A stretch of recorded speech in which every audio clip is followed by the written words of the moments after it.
ধরনের হামলা চালিয়েছে ভারত। এতে দেশটিতে অন্তত ৮ জন নিহত হয়েছেন, আহত হয়েছেন ৩৫ জন।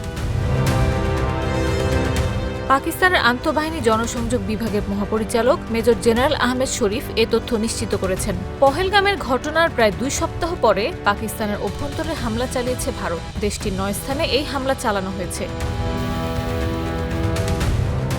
তবে পাকিস্তানের পক্ষ থেকে বলা হচ্ছে, এ সময় ভারতের অন্তত ৫টি যুদ্ধবিমান ভূপাতিত করা হয়েছে।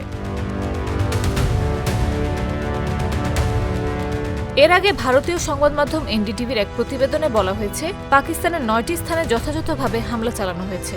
বুধবার প্রথম প্রহরে এ হামলা চালানো হয়েছে বলে পাকিস্তানের আন্তঃবাহিনী জনসংযোগ পরিদপ্তরের মহাপরিচালক লেফটেন্যান্ট জেনারেল আহমেদ শরীফ চৌধুরী জানিয়েছেন।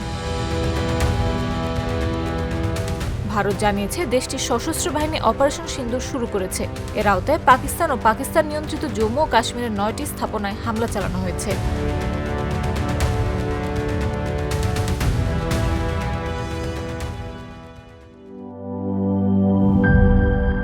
বান্ডেল থাকলে প্রতি সেনমানিতে টাকা বাঁচবে।